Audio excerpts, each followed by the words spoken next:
Salam gadyrly watandaşlar, salam mehriban illeşler, salam gelin ýylar, ýigitler, begler, hanymlar. Hemmäňize salam. Bugün biziň gepleşigimiz ýene-de Türkmenistanyň içindäki agyr problemalar barada. Sebäbi şol problemalar ýok bolsady, onda biz beýdip ekrana çykyp gurrun etip oturmazdyk. Eger Türkmenistanyň içi gülýaly bolsady, käbir watandaşlaryň aýtmagyna görä, gülýaly watanymyz bar, arasy asmanymyz bar, dur asmanymyz bar, parahatçylyk, uruş ýok, jenjel ýok. Arkaýyn ýatyp arkaýyn turýas diýen döwletiniňki problemalar barada gurrun ýene-de biz etmeli bolýas. Gynansak da biziň hem oňa höwesimiz üýşüp ýani joşup duranok, şo gurrunlar agyr gurrunlar etmäge, emma ýagdaý şuny mejbur edýär, şol habarlary Türkmenistanyň içindäki telewizionyasy bolsun, radiosy bolsun, mass mediasy bolsun hiç bir habar bermänsoň, ne gadet jurnallary bu zatlary habar bermänsoň ýene-de ilat bolup, ýanky biz ýaly watan tüýjiler bolup şu gurrunly etmeli bolýas. Sebäbi bu bir wawaly meseleleň biri her bir Türkmenistanyň watandaşyna, ýaşaýjysyna degişli şularyň bähbidi üçin, şularyň saglygy üçin, şularyň bilimi üçin, şularyň gelejegi üçin bir şu zatlary aýdyp durmaly bolýas gynansak da. Buňa höwes öpdirýip hiç biriňiz pikir etmäň. Gelen habarlara görä ýanky ine bir günlükde täze habar gelip gowuşdy. 36 ýaşly ýaş gelin, 2 sanjagam çagasy bar. Özüm Bayramalyn Guşşuruk sawhodundan ýöne durmuşa çykyp ýanky adamsy, durmuşa çykan adamsy ofitser bolan soň Guşguda gullugy edýän eken, şo ýerde de ofitserler maşgalasy bilen ýaşan soň şu ýerde ýaşaýan ekeni aşgalanyndan agry tapyp doktory barýa, hospitali barýa, o ýerde de ýalňyş operasiýa edilip ýene bir tapar şunyň aşagyny çykyp geçetim gelýär.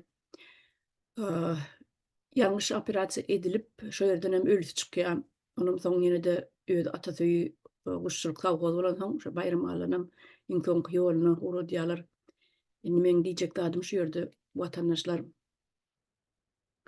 şu Türkmenistanyň ak gektaýly lukmanlary Hippokratyň öňünde kasam berenlerine ben gelen adamyny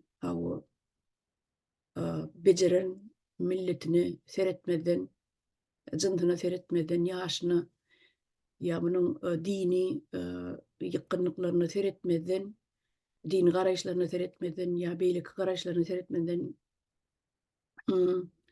haýsy partiýada durýar o zatlara garamazdan sen insan hökmüni seredýän gelin hassa sen diňe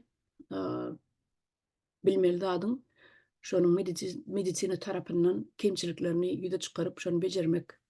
Şu Hippokrata söz berilenini, kasam içilenini ine şeýleräk bolmaly aslynda ýöne gynansak da biziň käbir doktorlarymyzyň aýtmagyna görä şo bile işleşýän, şo ýerde bile işleşen ýa-da şo ýerde bilim alan, şol sferada işler ulan okan adamlaryň aýtmagyna görä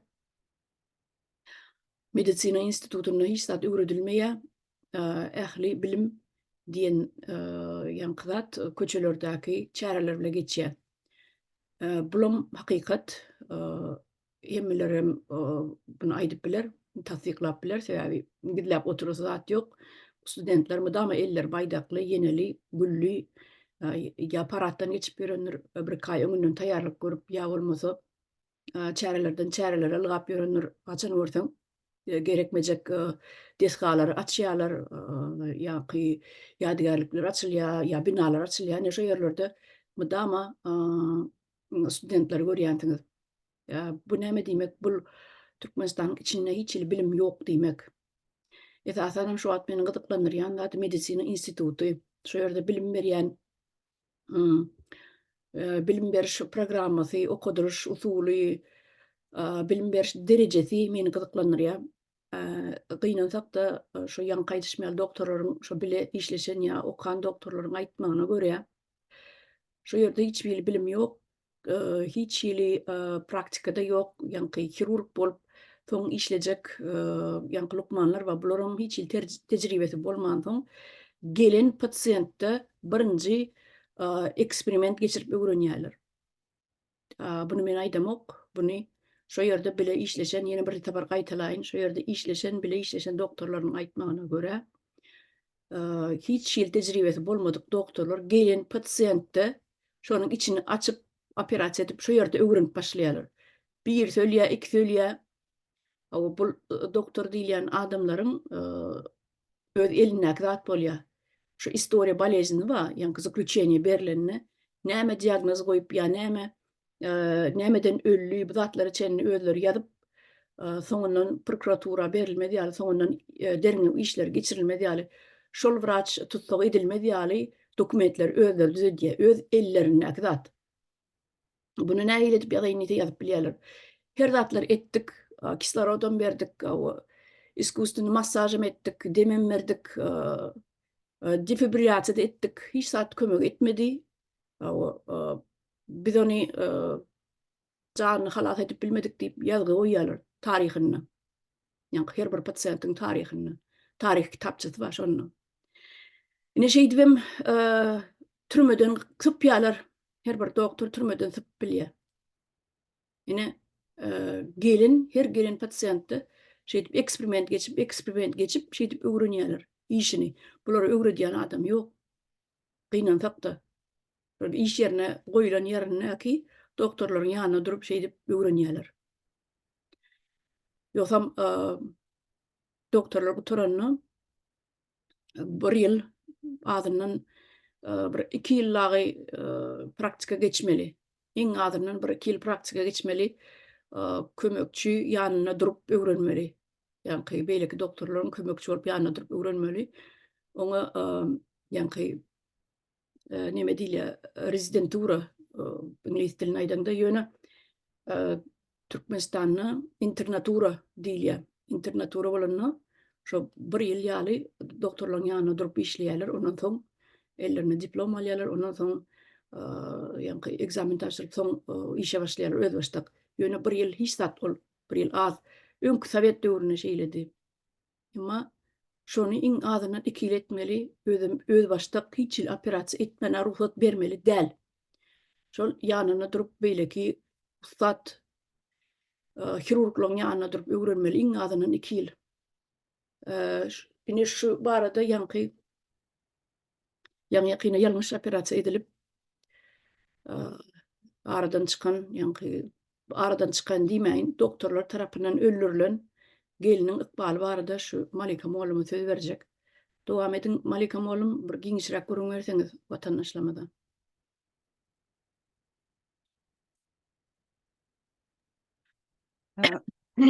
Yani belli geçtiğiniz şu nemeler doktorlar kasam etdiler. Şu kasamı oynatmana kasam iştirmeýärler şular, kasam etdirýärler diýmek de şu kasamga bepaly bolmaly. Sana eger pul berýänem bolsalar, wysatga berýänem bolsalar, ýokardan öldürdi buyruk gelýärem bolsa, ýöne o buyrukdan gelýänden biz bilýäs. Ýörit öldürilýänden bilýäs. Sol geräýine desen kasam etdiň sen şoňa bepaly bolup sen öňe gelýän mal der. Jany özüň ýary bir nime senden medet isläp gelýär. On sen öldürüp soňam arkaýyn öýlerine nähile edip rahat ýaşap bilýärler. Ine 35-36 ýaşyndaky gelin entek ýaňy dünýäň bozawasyndan ýaňy aýak basan. Ana oňa jan damaryny kesip goýberdiler. O ne gitti gara toprağına aşağına 2 sancak gara göz çağacıkları galdy. Bir ogul bir gyz çagaş. Şolar ine ne hilik geçirmeli şu döwrüni. Ne şu açıl. Enesi yok, ejesini gözler, şoň küýser. O çağalan ykbaly ne hilik bolýar. Ol iýmek, içmek bilen nemesi çözülmeýär, olaň ýüregine düğün bolup galdy. Olar hiç kime edil enesi ýal derdini aýdyp bilmez. On mehrini gözler, eşiklerini gören elbet olar. Ben şu yetimçilik özüm ýaşam soň bilýän negativ elbet çağalan ol ýaşda bolanda da elbet täsir etdi. Olar aýdyp kiçik çağajyklar diýär. Şun Men şu doktorlara doktor diyesim gelen o. Ha o doktorlarımız, bu doktorlarımızdan hakiki işini ve pahalı işini söyüp halka hizmet etyen doktorlarımızdan hemmesini gömjek gel yönü köpü şon ýaly bir sowat bilmeye öz işini tanan ok bilen ok men doktor diýip akalat geýeniň bilen sen doktor bolmaýaňa sen işini bilmeýän bolsaň şo da operasiýa da etme hiç da etme mene bilem okdy men şu zatdan tupoy men düşünemok men şu işi ýöne pul berip aldım diploma diýip ben bir adamın jany söz konusu ka o yara perivask eden o gaten. Ana Gülyary ömrüni köydürdüler gelinin. Başka da olur ýaly zatlar gatyken ana türmelerde de şeydi öldürülýär eken. Bir ýöne men öňre geçdim şunu çärjewdi. Geplep ýatan balnoy diýe iki dogan jigiti yaraman ýatyr eken. Onuň çykýa daşaryk gepleşdik diye sagamal berden çıksam futbol oýarken futbol oýnarsa soň bir wagt futbol oýnanymyzy çağırygymyzy ýatlaşdyk gülüşdük diye bu gepler otyrdyňa o kislorodun aşağı ekeni hem kapelnitsa bar eken eline ben onu bir daşaryk çykyp çilim çek geleýin balynsaň içine çilim çekmek bolana daşaryk çykyp bir çilim çekdim gel molun girjek bolsam ýem ýüzüni ýapyp diye alyp gidip barýarlar näme diýeňiz ýa ýalňyş palata girdim mikem diýdim diye. Aynı plana can verdi dip dur. Onu ýaýlyk can berýär men ýangy urjokdum diye urupdyrmmy doktorlar şo taýda urşupdyrlar. Ýöne men öldürjek dip ýaşap ýörün diye. Men şo doktorlardan army aljak dip ýaşap ýörün men diye. Men aljak men gözüm göňünde men jigimle gepleşip oturdum sappa-sapa da adamy bir çilim çekkele salymda öldüräýmersiňe. Bular Izrail, Izrail doktor däl.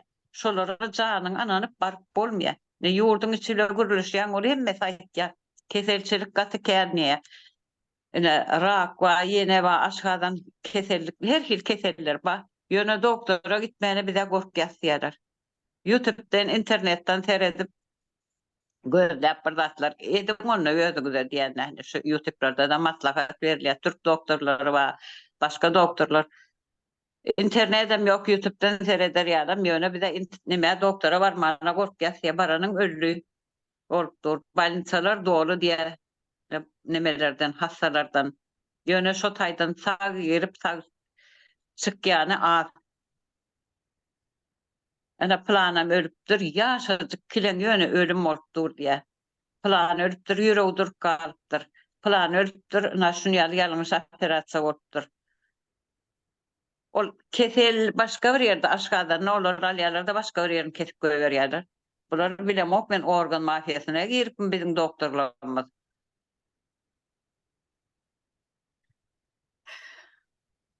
Aýtýarlara öňem aýdýarlara barýan sen plan ýerinde plan problemi bar kesmezek bolanok diýip elinden pulunu alýamyşlar. Ýöne awat ýerini açyp ýapýamyşlar-da ne operasiýa etdik diýip elinden pulunu alýamyşlar. Düşünýäňizmi? Bular adam däl, bular doktorum däl, bular bir wagşy bir zat bularda. Hiç ynanmalylar. Hiç bir äderki döwürde Türkmenistanyň doktorlary ynam galmady. Şular bolmasady, Türkmenistanyň hiç bir doktor bolmasady, Gülyar uzak ýaşardy türkmeniň milleti. Türkmeniň halky. Doktorsuz ýaşardylar. Ýaşapdyrlar ata-baba. Gelipdirler şu güne. Doktorsuz zatsız geçen asırlarda da. Türkmenistan'ın näme çölüň içinde doktor bardymy? Tohum itmenler gelipdiren şu güne. Bizi genotide diýen bir tarapdan hem doktorlar ne? Şunu men aýtmalam da oyun aýban bolsa aýtjak men şonu. Medisina işgärleri bir-biriniň aýbyny açmak bolanok. Ýöne men açjak şonu. Açjak men şonu. Hiç bir doktor anam yok. Şolar bolmasady Türkmenler uzak yaşardı. Integam yaşardı şo gelin şo bolmadyk bolsa. Şo doktora barmadyk bolsa.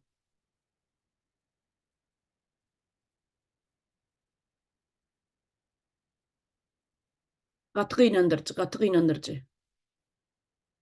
Polnym hodam, men genosit gidip durdu. Polnym hodam. Sağdanam, çepdenam, öňdenam, izdenam, ýokurdanam, aşakdanam, hemme taraplayın. Hakyky. Yeten Halkın öldürecek. Yeten öldürecek, yeten kapacak. Yeten yitirmetjek. Yeten ýok etjek. Açlygyny öldürecek. O keselini öldürecek. Operasiýa edip kesip öldürecek. Ýolda awariýa edip kakyp öldürecek. Poýuz kakyp öldürecek. Gara gepin ysgasy polnym hodam genosit gidip dur. Şu ýerde Leyla hanymam elini galdyrypdyr.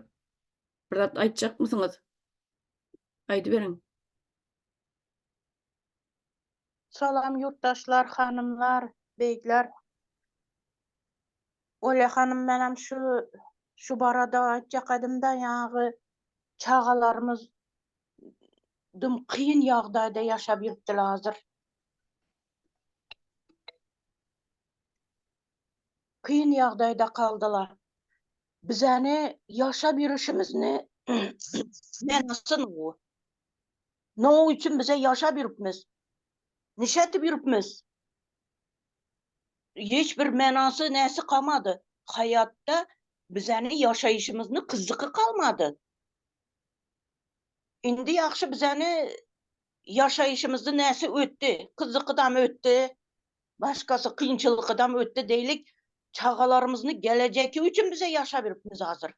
Çagalarymyzni bizerden memnun kasyn dep ýaşap ýüripmiz soňunda. Bizerden soň ulany geleceki diklensin dep ýaşap ýüripmiz. Leyla hanım. Ine şu Leyla hanım. Hani Aw, ol diýerleri kommentarda diýerleri özlerim diýerlerine watanymyz gülýäli. Näme ýamanlap otyrsyňyz? Arasa duru asmanymyz ba, uruşam ýok, adam ýok, Owganistana serediň ha diýerler. Bulara näme diýjeksiz? Awganistanny aladylar bular. Ýaňy başga uruş bolup durgan Filistinni aladylar, ýene bir ýerini aladylar, lekin tinç ýurtny bir ýaxşy ýaşap durgan ýerini almaýdylar. Bu çagalarymyzni geleceki bize üçin niçik menaly, näle ýaşaýyşy gerek, bizerdiň kul bolup ötmeslik gerek. Şunu düşünmeki gerek ata-ana. Ine bize şunça yere çagalarymyzni bıraktık geldik. Aramızda nice 1000 kilometr diýin yerle ba. Bize hiç ularny näsinden haber alıp bilmesek, ağırından, yeňilinden, soğukundan, ýytsyndan, ýegeninden, içkeninden hiç haber alıp bilinmiz. Bulany yegen içkeninde ýaşaýyşynda nämen aba bu çagalarny atasız, enesiz. Indi şu çagalarny bize ýaşaýyşyny tiklemek üçin bize bunu diýen işlerini etip oturupmyz. Ýaşap ýürgenler ýaşap ýüripdi. Asuda asmanda ýaşap ýüripdi. Lekin ne o bolsa halka bolup durupdy. Garip halka bolup durupdy. Ine çagalarymyzy näsi ne bilimi ba, ne bir gelecekde bir bay bolup ýaşap kızıkı ba. Ine şunu bize tiklep bermelimiz. Bu boluş bolmaýdy. Bize kulçuluktan çyksak, çagalarymyzam kul bolmaslygy üçin bize ýeşindetdirip ýüripmiz. Ana şunu aýtjak edim men indi şu tualet barada aýtsam, ýaňy Halmurat agamyň Sapar agala keminele tualet barada aýtdydan Sapar aga. Nire barsaňam tualet şu iň näsi şu tualet gereklisi. Çagalarymyzyň mektebinde tualetleri wesweyran, ayak taşara, tayak taşara yer ýok diýdi. Bir wagtlary men ýadyma düşdüdan şu Sapar aga tualet barada gepleýän wagtynda bizäni taşawuzda bay bazarymız şundy bir agyr ýagdaýda edi. Yer ýok edi adamlara oturgydyn bir andyn pırlafka diýmelen o zatla koyup oturar ediler. Olsa şunu ettirip bir yaş kızlar, yaş bağalarımız su satar edi, çeleke salıp, yani buz salıp, su aylantırıp satar ediler de. Olsa şunu yani bir ecesi ölgen, kakası yenem ölengen, öge yenege, şundan kakası aytıptı da, se özlerinize indi üken bilen mektep forma alınla, defter kalam alınla, meni yağdayım yetmedi, sizlerem özleriniz işlep bir zatla etinle bazara çıkıp degen de. Ya narasta kız yaxşı dep su satadı da indi. Su satıp yürgen yerinde milisele kovalıydı. Getinle satmanla yenen bir zat depten. Olsun bu kız tuvaletini arkasına yaşınacak boladı da soğu bilen birge. Taşavuzda bolgan gep. Olsun ya tuvaletinin arkasına ötüp duraman dese yamağa gitedi da. Tuvaletin arkası açık. Ya üstü bastırılmagan. Bu öyleydi beton dep. Üstü prislep durgandan soň betona okşap durady. Ak çaң bolup durady üstü. Ana olsun çağı gitti. 3. klasmışın ninkiyiz şöre gitti. Bundan hiç kim haber vermedi. Hiç kim hiç yerde hesap demedi. Hiç Ana kim şunda bunu halat edip bilmendir mi hiç kim? yok halas etip bolar mı gitti ya o. O gitken zamanı yok alıp gitken ya kız uje sünek bolup kaladı eken adam tuvalete gitse. Onun içinden onda neçeli saat öttü örden. Tuvaletten tap bilmediler ya çektirdi o maşine geldiler çektirdiler. Ondan sonra su verdiler. 3 maşin su verdiler. Bundan sonra bala çıktı yukarıga.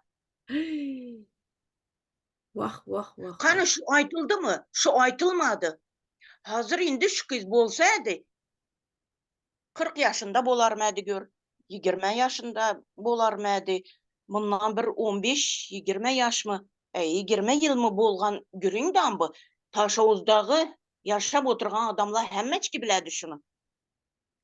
Biledi bazara Hani çıkan Türkmenistan ya arasında kızlar mı? asmanı var olsa Türkmenistan gülyalı bir neme olsa hani bunun halkı gözülogy diýen, duýdurýan, habar berýän bulan hani telewizionyasy, hani radiosy, şo daýrdan sere sap bolan diýip aşadan şo çaga ýykylandan soň şo deşigi soň yapdylarmy? Yapan nälerler? Indi onu olsun bazarını yaptılar. Ha, Bazarını başkaldan kuramızda bazarını kapattılardan tazadan saldılar. Badarda Olsun güne tuvalet. badarda problema ýok, badarda problema ýok, sen tuwaletinde problema bar. Şoňda şitde göreni oňarmaly. Ha bula ahir ürgengen ku aynı etek bilen yapadılar. Yapıp ürgengen bula. Bu zatla hiç kime aytılmadı. Ne radyoda aytıldı, ne bir televizyonda aytıldı. Radyo var mı? Radyodam yok. Televizyonda da aytılmadı, hiç yerde aytılmadı. Bula etek bilen yaptılar.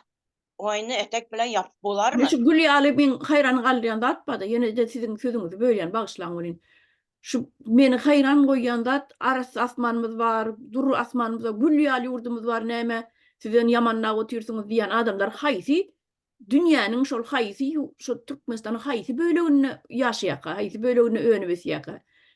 Näme bilen habar ýokmy kaba Türkmenistanyň içindäki bolýan zatlardan? Men şonu Bunu aytıp şoňa oturganlar haýran galýan. Nirede ösüp ýaşap ululýaka şol. Biziň dur asmanymyz bar, Gülýaly ýurdumyz, parahat ýurdumyz bar diýen. Hemme zat Gülýaly, gülçülük diýen. Şol adamlaryň haýsy bölegine öňe besýaka Türkmenistanyň. Oğulnur hanım, onu aytıp oturganlar bu garip halkyň içinden emes. O ýaňy yalakala. Ştankistler bula, ştankistler. Şunu aytady ular. Ýaňy haram kuluny näsini göterip ýürgen ştankistler. Bu garip halkdan ondy içi asuda asmanda emes. Hazır yerimiz hem asuda bolup durgany ýok. Ýepniň kıskasydan. Hmm. Bunu görmeye oturtmalar, bilmeye oturtmalar. Ya aytamam ki yaşayacaklar yaşap duruptu. Yaşa biriptiler. Asuda asman ola üçün. Garip halk üçün asuda asman emas. Bir daş yakılıp durgandyn bir zat hazır. Ne yemekine ba bu halkını, ne içmekine ba, ne giymekine ba.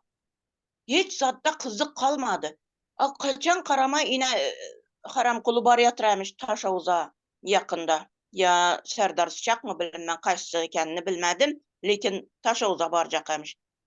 Taşavuzda ne oba? Yine daha çeyreye katnamalı. O barıp gitse dem hiç öz başına barıp gideversin. Bunu etmeydi. Yine daha çağılara bu issida 44 derece issi bop turuptu hazır Taşavuz, Türkmenistan. Şu issida çağalanı nişetip koyup bilesen. Neçik durup biledi ayakta.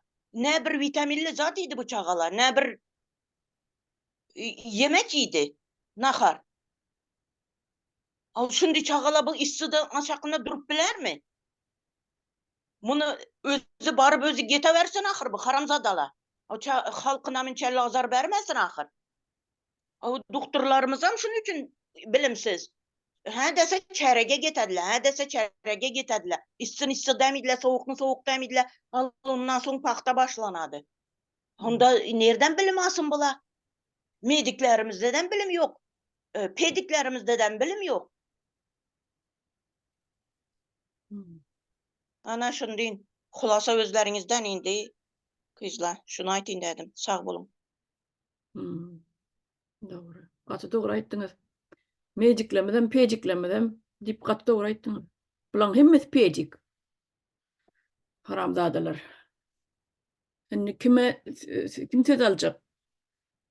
Cennet Hanım, siz huluk macırak deydiniz değil mi? Elinizde yem gülü. Böyle, Hı hı. böyle. Salam yurttaşlar, salam hanımlar, beyler. Türkmenistan problemalarından yana neresini tutsan көп eline gelip durdu. Menem şu Türkmenistan problemalarda gark bolup yoğup gidip oturan yurdu görüyen. Men bunu edil Titanic film bardır, şonda gamin batışını menzettim. Katı doğru. Türkmenistan'ın şu edil şu durumda asta batıp yok olup gidecek.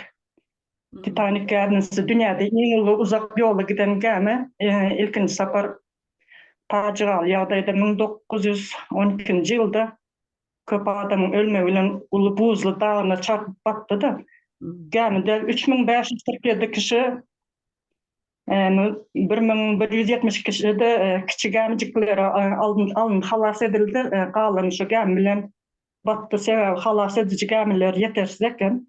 Şimdi şu geminin batışını, Türkmenistan'ın batışına menzetmesini açacak olan geminin içinde 2 katlak var. Baylar, gariplar. Baylara ayrı şertler var. O yerlerden geminin yukarı katında oturuyorlar. Ayrı odaları dıyıncalayan yerler var. Restoran emezat var. Onlara ayrı hizmet edilir. En aşağıda katta garip halk var. Onlar için hiçbir şert yok. Topak oturuyorlar yerlerde. Çağlar bilen son gece gemi batıp başlayabilin halas edici gemilere ayalları ve çağları almalı değil yaşanda. Baylan çağlar ayallar almaya. Garip halkın üstünden bulsan koyuluyor şu an. Son geminin aşağıdan su dolup başlıyor. Adamlar kapıyı aç deyip de yürüsel kapıyı açmıyorlar. Ondan sonra sebep açsa çağlar ayallar almalı oluyor da onları. Alsa halas edici gemi yetmeye. Şunun için onlar yürüyüp de ölüm etereli. Şondan özler demir kapıyını bir zatlar etme açıyor aşağıya yam sudan böyle şöyle çağırlar karkop ölüyor ayallar. Halas edici gemiler hem şöyle dolan adamları akıt gelince yam o Titanic tümye köme gelin bolmaya. Ne şu Paciral yağdayda çaresiz Türkmen halkını gören. Bizde de yukarı katlaklar hazır dövran sürüp keyfini görüyor. Halkını baylığını sömürüp halkın işi yok da özleri yaşap giyin gezip tozup yör. Yine de yurda bir zat bolanda da ilk ökçen götürecek şular. Bakyan gämde olsa garip Türkmen halkını görýän. Hmm. Gämi battı, indi garp bolup durlar şondan Türkmen halkından ses çıkan yok. Dil açan yok, şoňa gynanýar. Ine arada yurdumuzun köplerinde güýçli ýaşlardan suw sil aldy. Adamlaryň öýlerini, obalaryny köp yerlerde zeperiyette köprüler, demir ýollar ýykyldy. Şolara kömek bermekden geçen gaýtam baskı ederler, medialara çykmagy diýip. Ondan beter ölsünmi? Şonsam ölýär halk bolan. Gaty gynandyrjy bu zatlary oýlanyp adam ýatyp bilen ýok. Ine bizim şu yurtdaşynda bolup işin arasında medialarda çykyş edýäs, gürrüň edilýär. Her hili problemalaryň sebäplerini şu halkymyza göz açylsyn, düşünsinler diýip bir saparaga, Halmyradaga, Kemine ýa-da Oğlunur Hansyda ýene bir näçe çykyş edýänleri gerek däl ýurt. Şoň üçin şu Titanic wakasy aklyma geldi. Halk susup oturýança gäm batyp ýok bolşýar, ýurdam ýok bolar, garyp halkam Türkmen elitasy gaçyp ýetişer. Gäm batanda Türkmen halkynyň iň uly problemasy dil açmaýanlygy, iň uly başynyň belasy susýanlygy. Susup janymyzy gutaraş diýip pikir edýärler. Bu ýalňyş sustukça ýokardakylar beter ezerler. Ine ýeriňize arkaýyny alyp bilýärler. Guran jaýyňyzy ýykdyryp bir howany alyp bilmeýärler. Onam başga türlü edip sizi ýurtdan çykarýaly mejbur edýärler. İşiniz olsa edýän işiniz üstüne çökerler. Şeýdip kislorodunuzda ýapýarlar. Şoň üçin aýdan her bir türkmen dilaçy problemalar aýdyp öwrenmeli, gorkmaly däl. Gorkar ýalnız adam ýok, galmady. Endi maşgala diýsem maşgala galmady. Kimden gorkmaly? Özüne gurulmak içindäki döwlet hökümet diýip oturanlardan mı? Olar bir jenaýatçy topar. Olar gorkmaly aslında halkdan. Şonsuzam ölüp gidip oturýarlar ýurdun içinde, daşynda. Sesini çykarman. Bir başa bir ölüm, ondan sesini çıkarın, özünüz bilen görüşmeni öwrenin, özünüze soran näme üçin biz bugüne düştük, döwletimiz resurslary baý bolsa, biz näme üçin garyp ýaşaýas diýip Türkmen habarlary, medialary hiç bir problemalar aýdylýan däldir. Diňe ýurdumuz parahat, asuda asman diýilýändir. Halk osagyn gyrylyp ýatyr, ýerde çykan ýok. Aydılmaya. Dün İstanbul Küçükçekmece'de Türk havalarında verdi bir bina duruşuna çöktü ve şu yerde de Türkmenler var eken biri ölen 6 yaralı. Bir sanan bägem bar. Näme üçin şolar öýde ýaşaýarlar? Türkmenler sebäbi. Arzan Türkmen jany. Ýykmaly diýilen jaýam ýyktyrman eken de öýe ýasy. Arzana berendir şu kirasyny şondan diýen Türkmeniň janyna garaşaýa degen ýok, gulýaly. Indi kim bermeli şoňa? Kim bermeli şoň gasabyny? Ölen türkmenden. Şu jaýyň eýeti berermi? Şu jaýyň nimesi strahowkasy we sigortasy. Şu tölermi şolaň janyny? Awa, ölen janlara nime berermi? Iň bolmanda bir kompensasiýa berermi? Jesetlerini Türkmenistana uğratmany. Bermez. Türkmenlere ýeçem ýok. Evet. Yurt maşgaly gerek olsa, adam ýaşaýyş. Ýaşaýyn diýseňiz, açyň gözüňizi, oýanyň, silkelenin, bir dillenin de ýeter artyk. Gizläp saklaň bilen 21-nji asyrda internet ösen wagtda hiç saklap bolan ýok. Şular aýtjakdym. Böyle sağ olun gaty gowy bellediňiz. Edil Titanic o çöküp gidip barýar. Ýam ýarsy gitdi suwun aşagyna. Ýarsynanam köpüsi. Hemen söz alybilermi? Hawa aýdy ber. Ýa-ni Leylan aýdan gyýyz tuvaletiň lemesine gaçan kanalizasiýa et goýan zatyň içine gatny. ol neme Niyazov'un vaktında oldu. Şonu gurrun ettiler, şoğu kaçıp ölüptür deyip. Yani polisiyeler kovur. Polisiyeler adamları koramalı değil mi? Çağaları koramalı değil mi?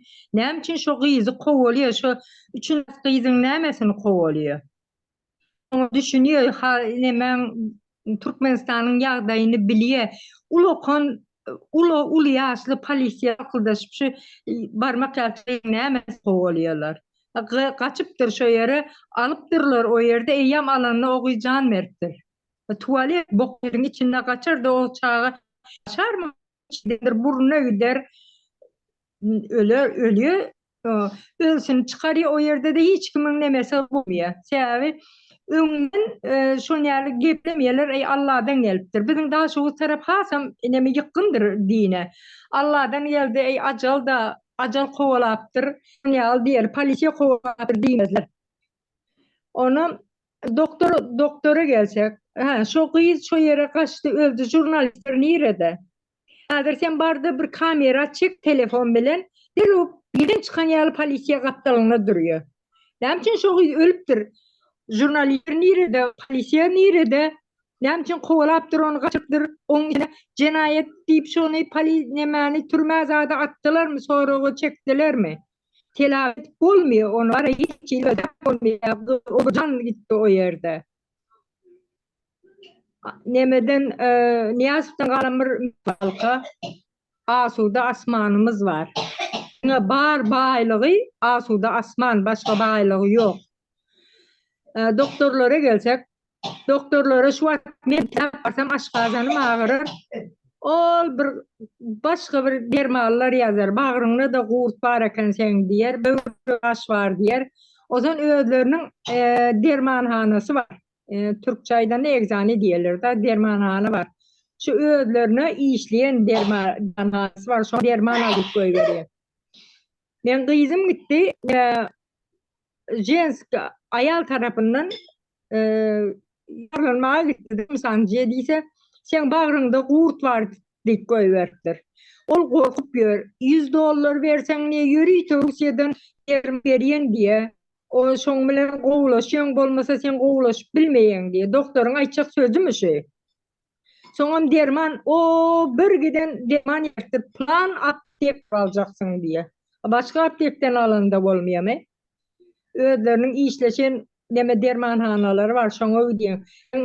Ayal tarapyndan getirmäge var ýa bağrın diye aşgadan diye. Sen opşy var ya birinci grupa invalid edip kağız veriyor eline. Şuraya.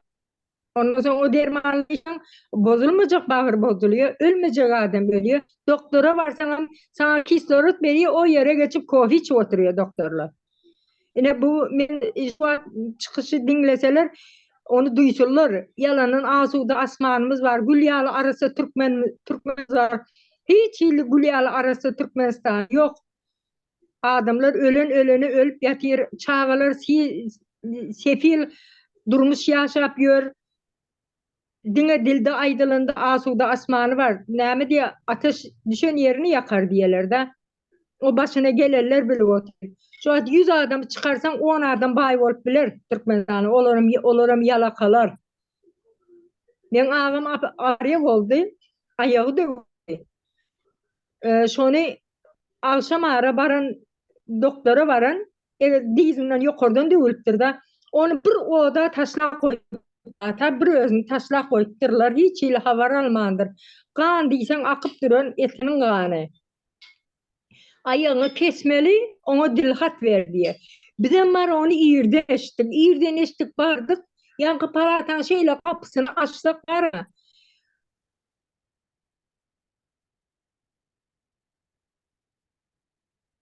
Cemal'ın interneti güzel gitti. Sesim gitti, suratan durdu. Açıp kan diysin ityalı otlattır. Cemal kameran yapsan gowy işdiler sesin. Kameran yapsan gowy işdiler sesin. Han gurlu hani? İtyalı otlattır. Doktor ayttık şunda şunda akidel deyse doktor bize beren akşonda biz bilen kıyıgırşıp dur şu tarafa geçiren ak. Sen terörist tutan yalı bolsun. Ondan daha şurada bir doktor çağırdık. Bunu daha şurada gitmesek olmuyor deyip şey deyip bari öydü. Daha şurada da gitmedi. Öydü. Sonra gipsledi. Eğer yıllığı üzülmedik olsa deydi. Onda bunu deydi oңorp oluyor deydi. Gipslap oluyor deydi. Eğer yıllığı üzülem olsa kesmeli deyip şey deydi de. Ondan öydü oңordu. Eğer son doktorlara biz inansadık o ayağı kesecektiler. Çağı doğumhana varanda da şey diyorlar. Bari burus tutup dur. Karış sen emme yolu açılınca çağı bol neme bolacak yağdaya gelince karış da karışmıyorlar. Sırası operasyon edip çağını alıyorlar. Ol ayal o yerde mayıp bol kalıyor. Eyam operasyon edildi ol. Yani doktorların yağdayları şunu yali. Nerede o zaman asuda asman nerede? Tam bir teröristlerin elinde, halk teröristlerin elinde. İstese öldürüp biliyor, istese güldürüp biliyor. Neme Özbeklerde bir söz vardır. Taşıysan yaşaysan diye. Pulun olsa yaşayan, pulun olmasa yaşamayan. Onun berk bilsinler, asuda asmanımız var. Neme terörist yok demeyene gerek yok. Başındaki otururların, vazifedeki otururların hemmesem terörist. Şu atlıkça diyeceklerim şundan var. Ona oğluna alalaşan şu oturanın bar terörist. Şu yerde Oğul Nur Hanım, Malik ha. ben biraz onu hoşu verinden Bakar Hanım'ın gepine. Bu halkımız asuda asmanam iştep ne etip oturmasınlar, inanıp. Aldar köselerini gepine. Kaçan bu yaxşı bolup gidecek bu yurtumuz. Sabretik, şükretik bilen yerine gelecek emez. Halkımız, ayal kızlarımız çakalarını gelecek üçün gözünü açsın. Gelecek üçün işlebirip mi? Indi gelecekini diklep versinler şunu. Biz her bir yaxşı hayat geçirelim. Çağalarımız yaxşı hayat geçirsin yakında. Olsun ya tuvalete gitken kızını kakasını ayıptar ettiler. Ona mı ayıp geçin? Polisle kavalap yürgen polisle ayıptar bulmadı. Örde. Kızını kakası ayıptar buldu. Ne için su satmaka verdin? Ne sebepten onu özün bakmadın su satmaka ver koyupsan kızını dep kayta şunu ayıptar ettiler. Bu beçara hiç yere başvurup bilmedi. Kime derdini açacağını bilmeyin kaldı. O derdini aytadı, onun derdini dinledi o adam var mı? Onun için hükümet, devlet yok bizlerde. Bize sakasından taza Türkmenistan'ı kurup bu köne Türkmenistan'ı yok atıp vermelimiz. Şu maşini alasan o maşini şurpunaça tazalaydılar ku. Bizlere maaşını deptirip bulanı tazalamalımız. Asuda asman da oturganını karamalı mesmiz. Asuda asman kim üçün ekenini görüp turupmuz, bilip oturupmuz. Bize üçün emez asuda asman. Bu yaşa dürgen nele üçün? Yani ştankisle üçün. Bize üçün emez. Bize hayatımızı diklep vermelimiz çağalarımız gelecek üçün. Yaxşı sağ olun, şunu aytayım dedim. Var ya. Şu yerde yan bir yelin alırdı Malika oğlu muydu? Malika Hanım. 50 navaycan anna neme. Malik var şu yerde. Malik illa şimdi söz verelim. Ayet verin. Salam ildeşler. Sağ olun çağrınızdan. Ne bileyim bu yurdun içindeki, yurdun dışındaki Türkmen halkının yurdun içi olsun, dışı olsun, hemme yerde yani bir başı belada, malı talanlı diyen yerler. Mirik baranda bir Türkmenin bir başı yedik bolludan ne bir doktorlar hakkında değil, hem kediler bakarlar, yadıma düşüyor. 20 yaşlar török dedim, on bir dostum hastahanada yatirdi, hasta sorulýar, onlarla şey dost ýary. Şuna gittim, hastahanadan kapıdan girdim, bunu bir uzun bir koridorun uğrunda sağın çepin nemeleri. Reanimasiýa deňinden geçip barayan bir adam 40 yaşdan da var, kanepe adam ağlap hem söýýär hem ul ağlaya. Ine bir erkek adam ağlasa geň görülýär da. Sen bir erkek bolan näçin ağlaýan? Ağlamak bir ayal maşgala, bir bir maksat erkek ağlarmy da diýip utandyrýarlar. Indi ol adam näçin ağlaýan bir ünsüm şekilde dikkatim çekdi. Sebäp ol adamyň sesi gaty aýylganç. Hem söýýär, doktorlara söýýär. Näçin beýik bu kabulat? Şoň ýanyndan denime geçip gidip bilmedim, durup seretdim. Sorasy mam geldi. Nämen var ýaşydy? Ýa-da oň ýanyna sen barabam bilmersin diýeniň bir nemesine bu. Yarasyna duý sepen ýalak bolan diýip o nemeden çekindim. Soň seretdim, durdum. Çagasyny reanimasiýa getiripdir. Oğulcağı meydanyna malak yılan çakıptır. Bunu ona berse şoňa bir ýöne bir ýekece bir şpritz iňe bilemok bir gammadyrak derman bolsa bardyr bolyn. Şol ukoly diýe urman dur diýe. Pul berdi diýemişin. Bulam indi şol döwürler näçilek hozraşot diye bir büdjete geçirdiler näme zat diýer men o sizden o kelimeler näme diýdim. Şo döwürlerde Braşlaryň gara nele aýlyk ýokmy o döwürler ýa aýlyk azalýarlar ondan bir uğurluğa ýatdylar da adamlaryň jany bilen bazarlyk ýapmana başladylar şo döwürler. Onsoň indi bara şoň ýanky doktor bir nähilek bir binamy hekende şonu gördüm. Şu taýdaky bu bir manzara, bir gaty bir geň hem bir gynanmyryjy hem bir aňyrdaky adamyň sen diýe oglanyň ejem bajyň diýip bar agdyna gelden söýüp hem aglaýar adam ýarym ýaş. Men sen şu puluň diýe getirjek diýip adam aljyrapdyr ne pulu ýogam däldir şonu bolan şonu aljyrap çagasyny alyp täbotda jan gitip barýar. Şonda diýen şol pulu getir ondan men şol ukoly urjak diýip şey diýip durmuşynda şol adam.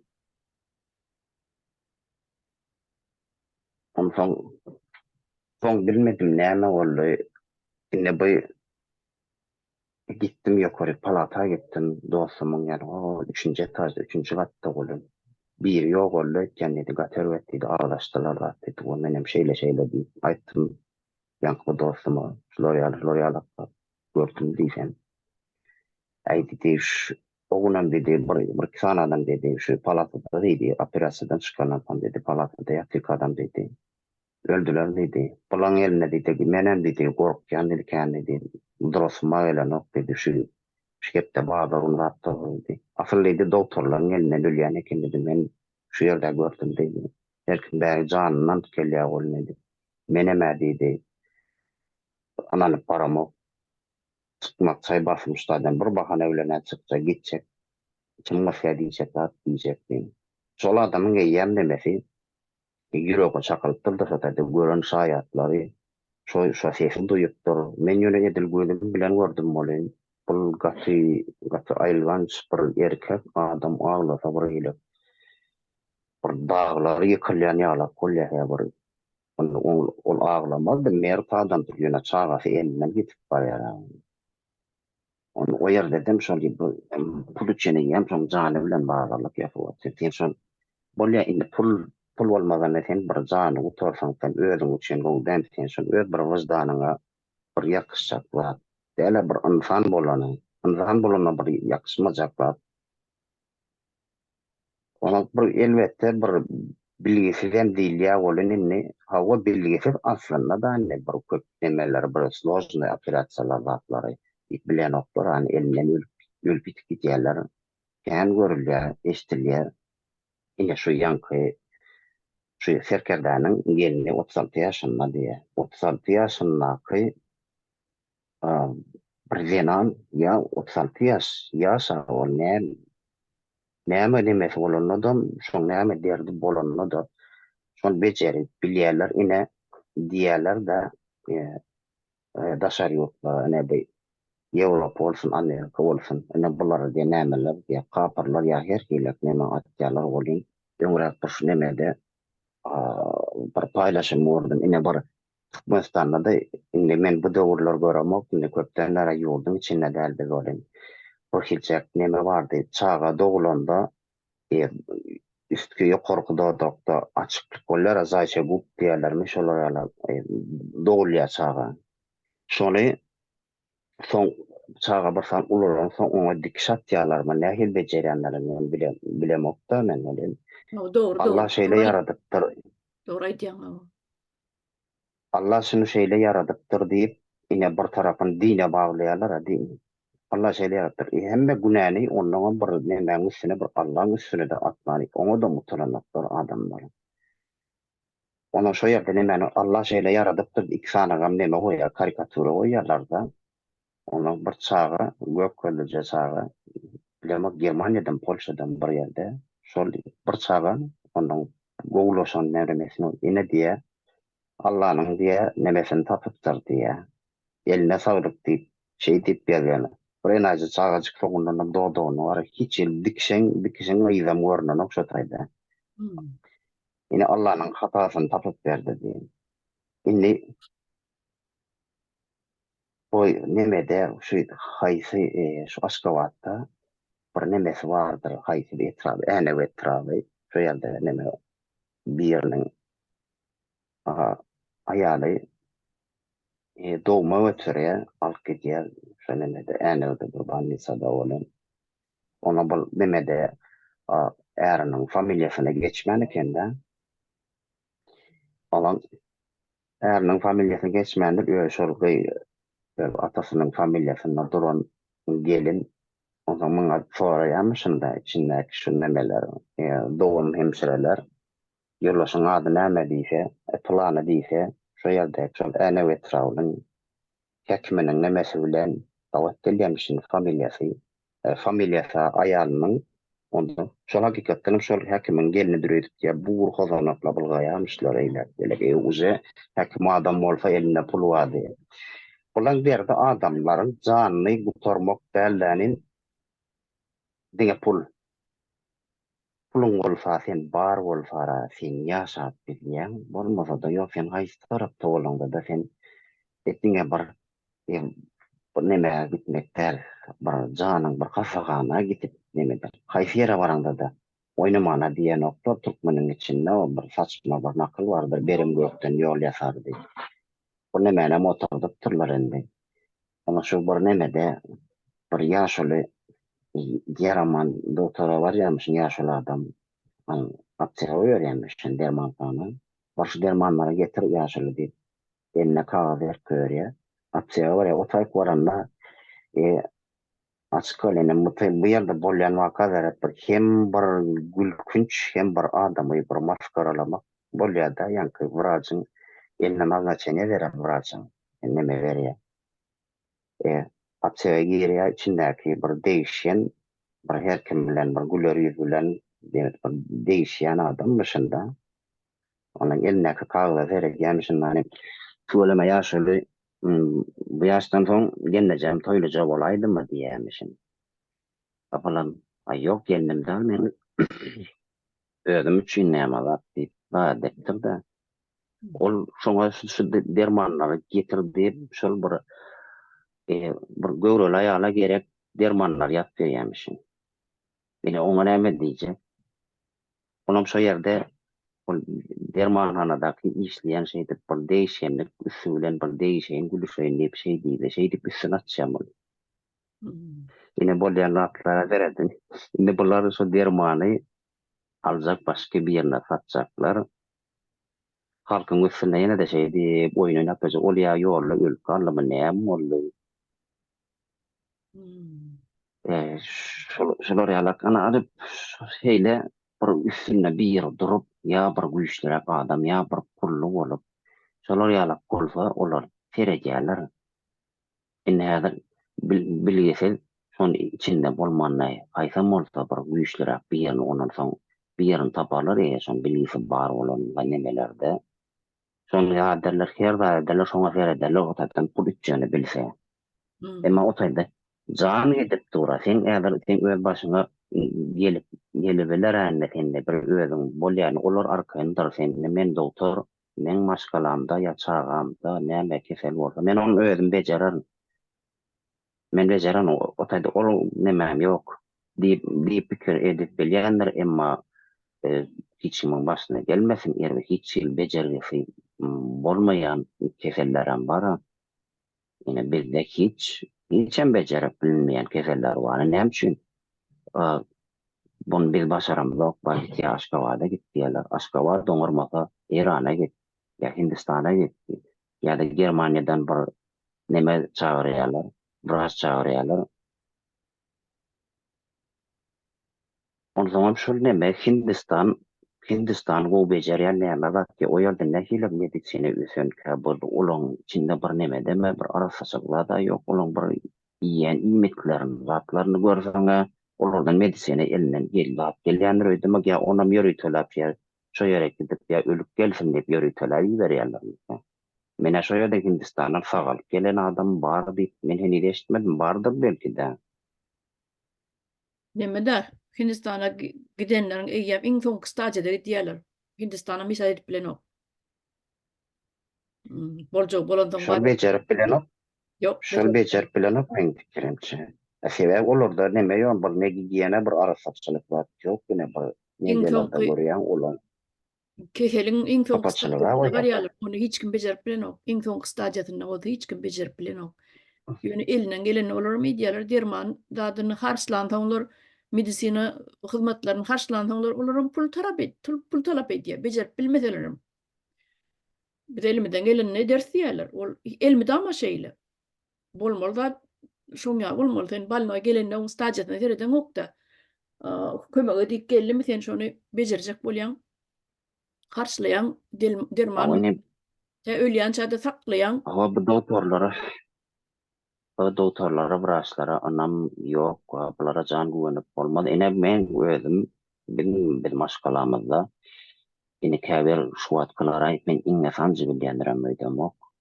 Ine biz öz aramyzda sähäl bir grip bolsun, ya bir soğuklama zat bolsun, biz öz çagalarymyzda aýalymam özümem iňe özüme sançan ya bir yüreğimde özüme şeyip iňe şey edip ayakta doktor sebäp ýok. Ine ya barsaň berki çefi bir ýerin bir sypçarlyk bar ya bir käbir ine bolaýan zatda ýöne bir ýolda ýörep barýan bolsaň ya da näýle adam düşübiler, bir el ayağı döwülebiler, hukman uruşda o ýerek şeylerde barsaňam bir ýerin döwülip dan barsaň o uzay tutýan orja o taýda ekspert çağırýarlar. Uruşdyňmy? Kim bilen uruşdyň? Haýsy nemede gördüň? O ýerde beýdip süýräp, nireden ýykyrlyň, şoşa zatlara çenli. Beýdin algap bir ýerde işi bar işini taşlaýarlar. Eksperde monsaň bir içinde bir ýaşly bir adam bar bolan söýüp ýaşaýardaky nemelere, o ýerde участковайлар, şu milisiýalary näme diýýän gesäl biriniň ýadyrnagy çykdym şöýreki algap getirýänler diýip. Öz gulagym bilen eşitdim bar ekspertiň içindäki işleýän ýaşly milisiýalary gyýyp söýüpdir, näme ki biriniň dyrnagy bolsady diýip şöýrek getirip durýan tunagy bakmaý diýär. Milisiýalaryň eýýäm o bir ýerde bu участковайлар eýýäm şu ýerde ýa bu pul almaly ýa bir gork astynda saklamaly.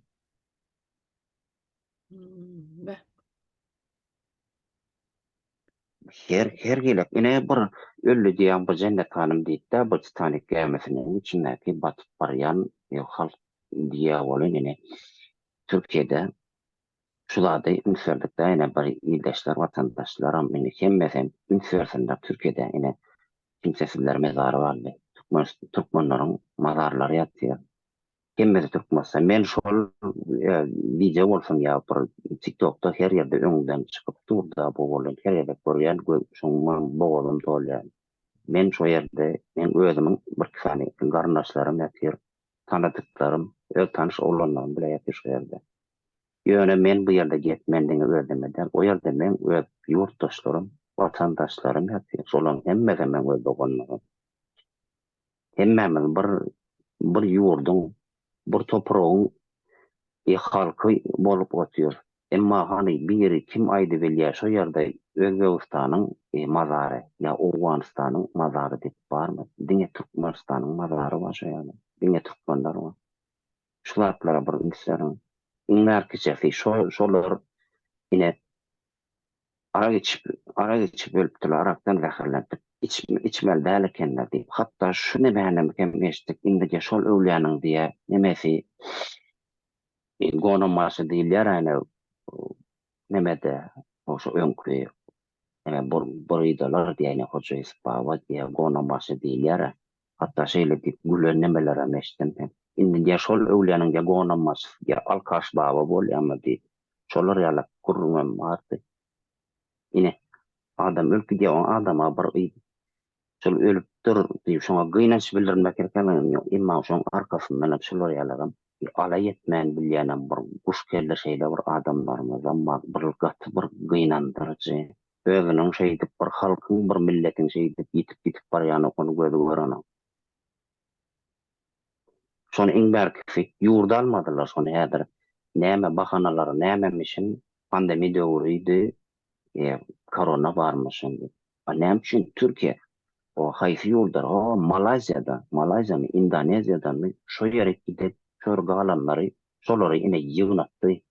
Şoň ýityndan çok iyi berdi. Bir hepde bolýa 15 gün garaşdy. Ýa-da hemme ýurdan öz halkyny ýurtdaşynda galan halkyny ýygnady. Emma biziňki janazalarymyz bile almadylar. Janazadan näçiri ýa indi biziň ölümizden hem şeýle gorkýarlar. Şonu indi bolýan ýurdun içine olar ýaly şu pölenýän bolsaň sen şu ýerde bir kesel getirer şol zatdan. Onda sen getir.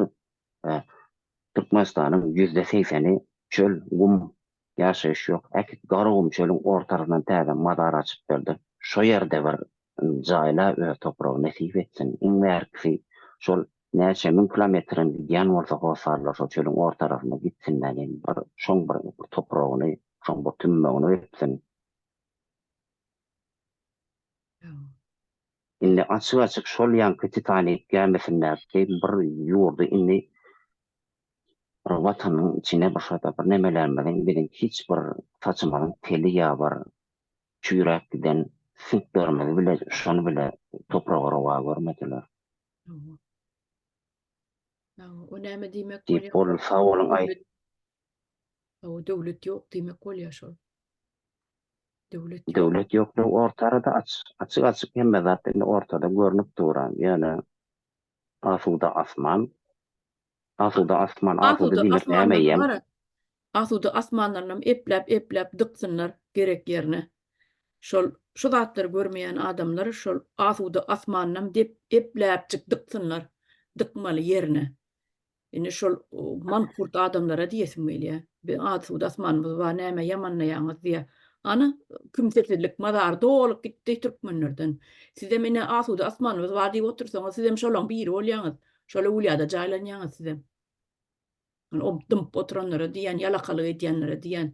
Şu ýerde hälen ber Malikam oğlum elini alýarda. Söz bereliň şoňa. Bolýa sag bol. Aha, sag bol. Dowam etin. Men şu wagt ýerleşlerimizin aýdanlaryny dinläp şu gelýärdi aklyma. Moğolumdan başlap polisi diýdi, hemmeti doktoruna çenli şeýle bir janygyp genotidi yerine ýetirmek üçin hyzmat edýärler da şu jenaýatçy topara. Buradan hemmesiniň cezasy gat agyr bolmaly. Sebäbi sen öz ýeriň bilen öz ýerleşiňi öldürýän bolsaň buň gaty jogaby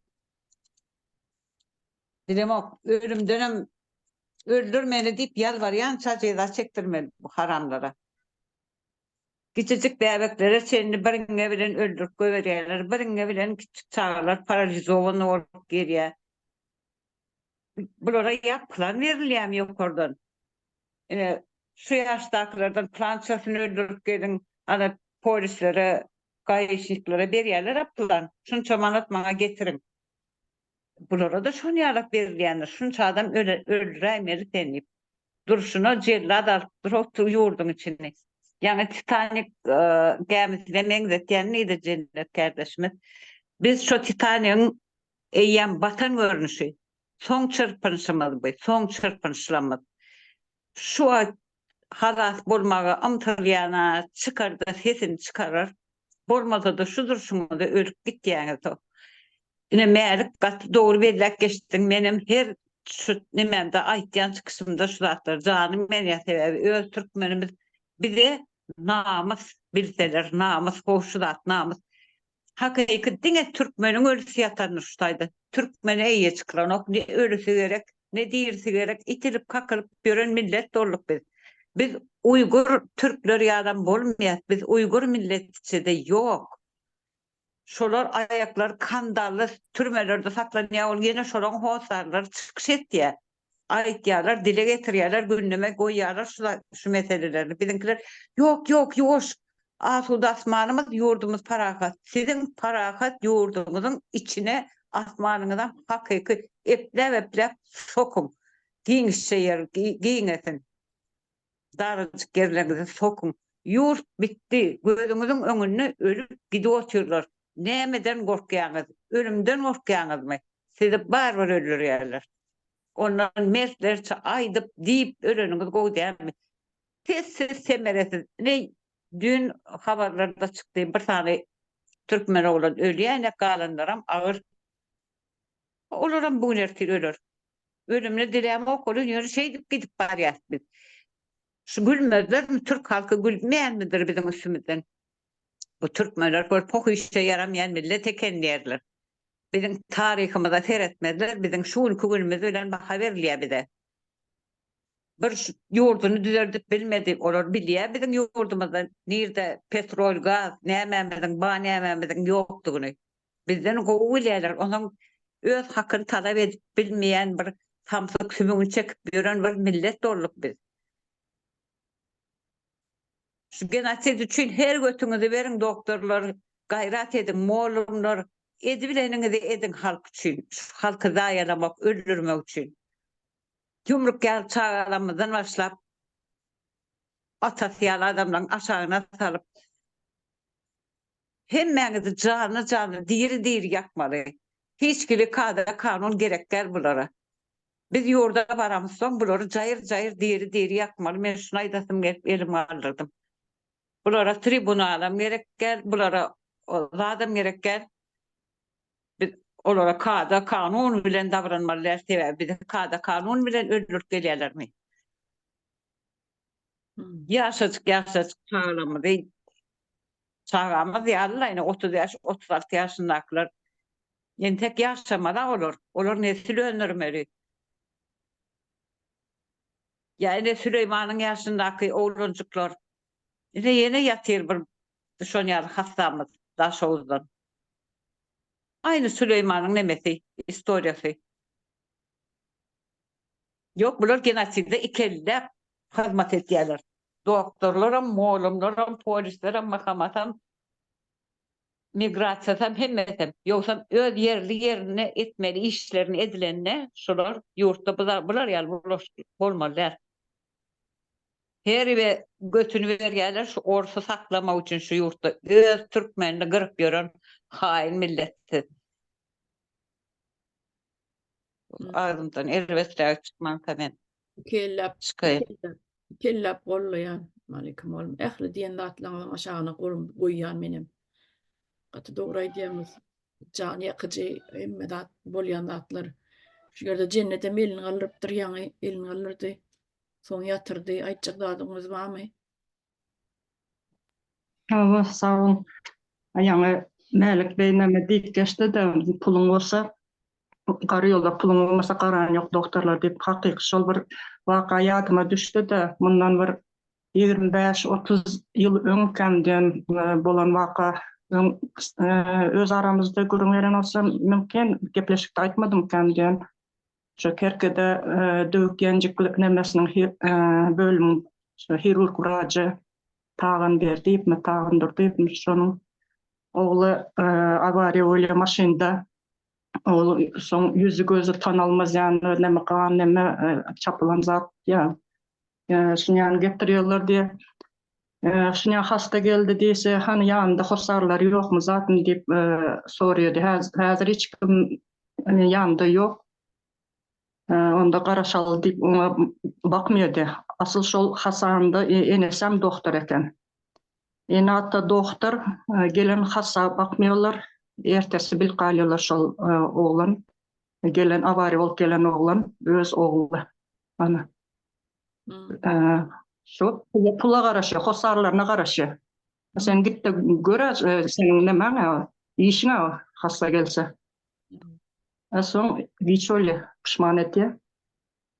Ol dine neme del başka halka da öz çağasından qaracak del şu pul olmasa. Şunu aytayım dedim. Sağ ol. Doğru.